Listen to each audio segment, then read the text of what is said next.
Good evening, my friend. Let's talk about important stuff.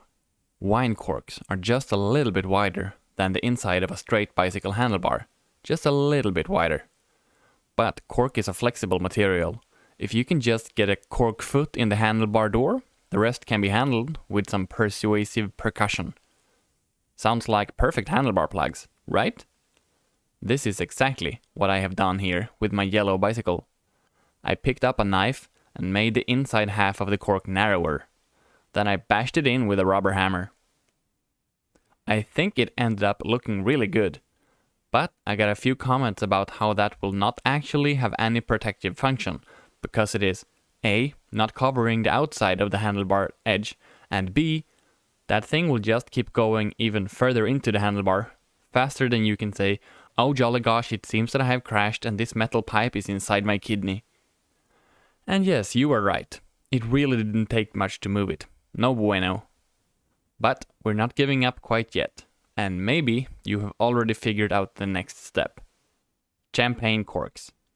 The mushroom-shaped top is much wider, and it should offer more protection. So let's take these dangerous wine corks out.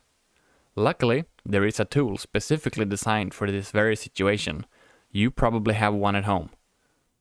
Just a little stab, and then we spin the drill into the cork. Just look at how perfectly it wraps around the handlebar grips on the outside. Incredible design. Like, subscribe, and buy a cheap second-hand bicycle if you used to pretend that this thing was a person. Okay, let's try to figure out how much, or rather how little, of the champagne cork we should remove before we get it in there. One of my mistakes with the wine corks was taking way too much off, giving it much less contact area inside the handlebar. We want maximum grip, so it stays in there. I am pretty scared of cutting myself, but it's also really satisfying to do this. The result is very direct. First try was still too wide. Okay, that's better. Summon the rubber hammer. Alright, it's in. Very fancy. But oh my god, it sticks out so much. That shouldn't come as a surprise, but once I saw it actually inserted, I realized now how bizarre it looks. Plus, with this much on the outside, it's actually super easy to pull out. I'm sure it would be removed in a crash. But hey, it does totally cover the whole side, and it's absolutely not going to get pushed in, so this is at least better than before, I think. But I'm not sure if I can handle the look of it. We might have to reevaluate again. But let's do the other one first and see how the whole thing looks before we decide that this design is also no bueno. Oh jeez.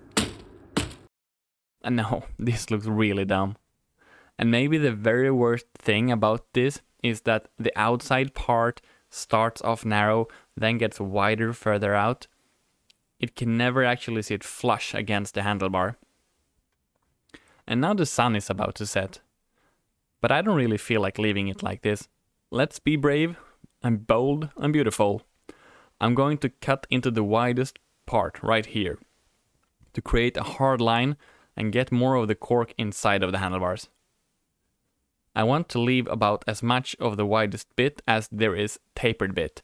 Hopefully it will look better and fit tighter.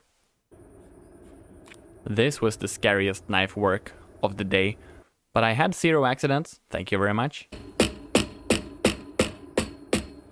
Oh yeah, that's quite nice actually.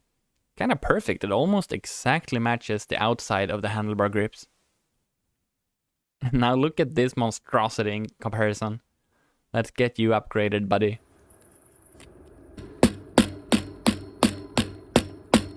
Hey, you know what? I think we nailed it. Yeah, that's exactly what I was hoping for. Huge success. Now that the cork plugs are taken care of, let's just quickly address another big mistake I made in my previous video. After noticing that the rear wheel was loosey-goosey, I tightened the nut on the outside of the hub, but I forgot to also tighten the lock nut. So yeah, the loosey-goosey returned after just a day or two. Taking the wheel off to do this might have been overkill, but that's what I did. You really need to find a sweet spot with this, because if it's too tight, the wheel will barely roll at all. Like this. That's much too tight. But I decided to try it anyways, thinking that maybe it will self-clear a little bit when I start riding. Yeah, take a look at those handlebar plugs though. Very cool stuff. The rear wheel might have corrected itself eventually, I don't know, but after about 10 minutes of riding around with very noticeable resistance, I decided to just loosen it up a bit more. Just as much as I could before getting stopped by the newly tightened lock nut. So this is probably what I would eventually have ended up with. And now it's better. It still comes to a somewhat quick standstill when I do this lifted rear wheel test. But when the bike is rolling with my entire body weight on it, I don't think it matters. So now the yellow bicycle is all corked up, rattle-free and super silent again. Awesome. Thank you for watching. Have a great day.